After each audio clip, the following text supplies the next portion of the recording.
that you do, not ready? Nick. Once you finish your demonstration, you usually have some sort of a transition, kind of like you're in a commercial, before you break to do orders.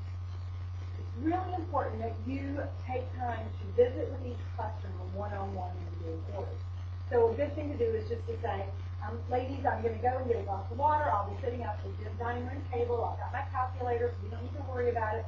Please feel free to come up and touch and feel the Tupperware, and then once you're ready, come and see me. First person who comes to see me gets an extra 20 points for the auction, and then we'll be able to finish up the orders, and we'll come back and we'll have our auction. Are you ready for that? It's going to be great, isn't it? And then you have each person come. I usually try to take the hostess first, just kind of go over what does she want to get, what she's thinking about getting for her half-price item as well.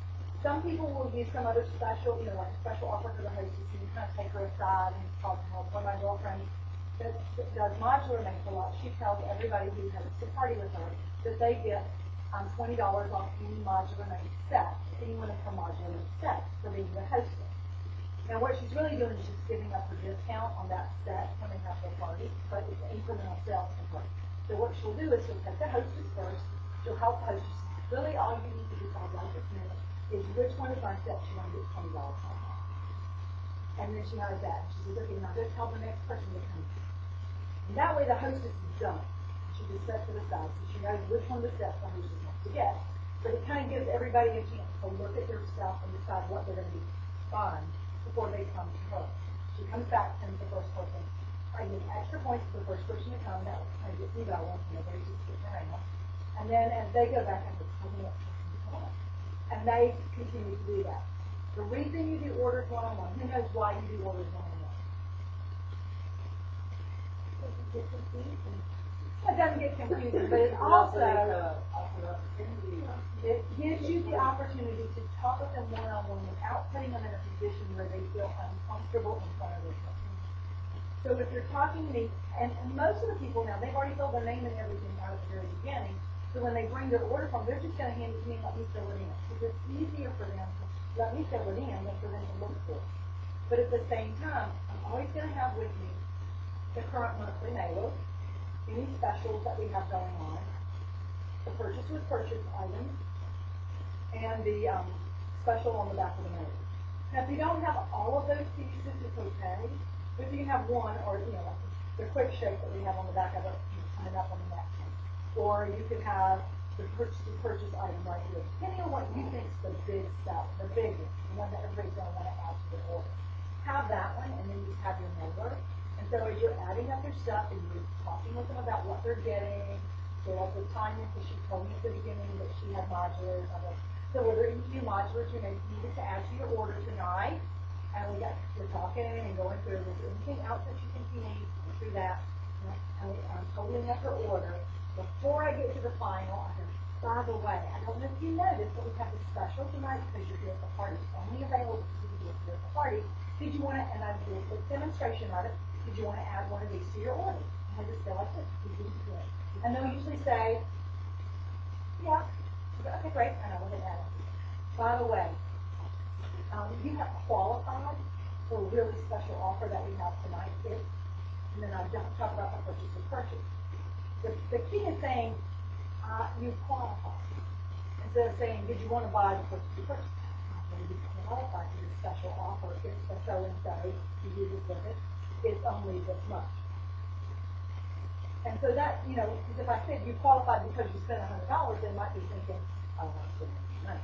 But that way, it just gives you a chance. And once again, you can suggest to them, did you want to buy it for yourself? Did you want to get it as a gift? Which once again, they'll go, oh, that would be a great graduation gift. Yeah, go ahead. And you add that on. This is how you're going to build every order, $10, $20, $40. And you could walk out of there with each customer having spent significantly more than they wanted to. But just think about it. If you just added $20 to each person at the party by doing that, and you had 10 people there, that's $200 in sales that you added to your party. So be sure to do that. That's also going to be when you have that chance to talk to them one-on-one about dating and about, you ever thought about having, starting a couple of businesses? Oh gosh, you knew so much about the product and you're so helpful. You are a pro helping me out here with a quick shop.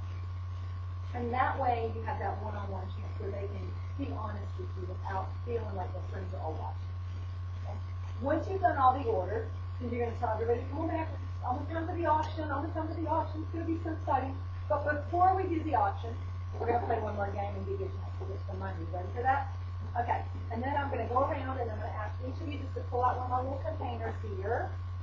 And hang on to it. Just hold it in as a cute little thing. I want you to be thinking about what you could use this for. What are the different ways you could use this cute little adorable container?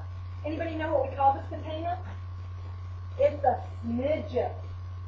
You know, it looks a lot like, I know some of you said the midget, Jasmine, and it is a lot like the midget, but the midget's 2 ounces, this is 1 ounce. And so it's just a really nice little extra size.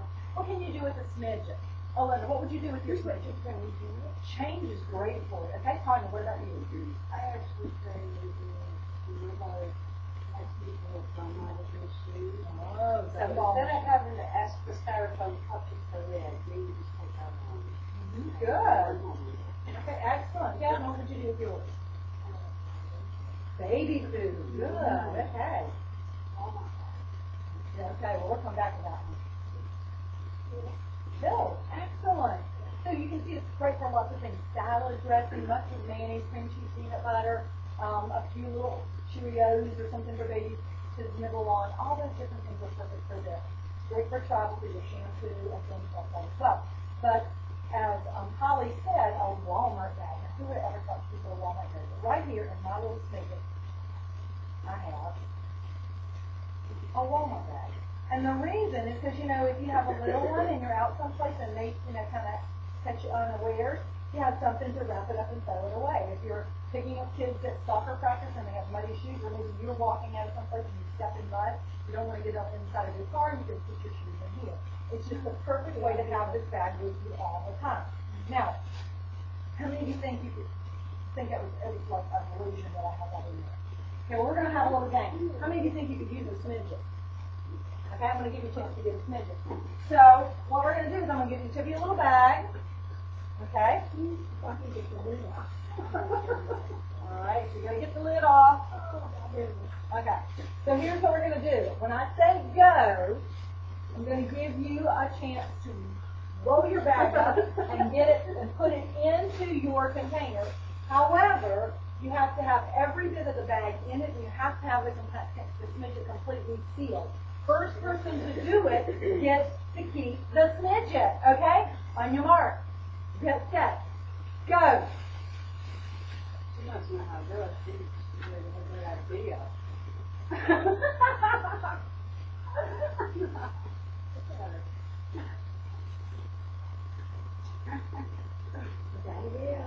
Get all in there, get all in there. Okay, so free smidget for you because you were the first. Now, how many of you are going, oh God, I wanted to be the first one. I need that smidget. All right, well, I'll tell you what, I'm going to make a deal with you. Let's make a deal.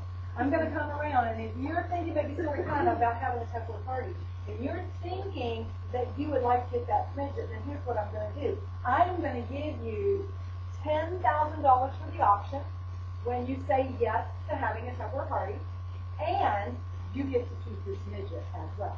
And when you set the date for that Tesla party within the next 2 weeks, you get an additional $10,000 for the auction, okay? So are you ready? All right, so I'm going to go ahead and come around. So what do you think, Holly? You think maybe for kind of you'd like to have a Tesla party? It was really fun. You'd like to get that smidget. You'd like to have $10,000 for the auction?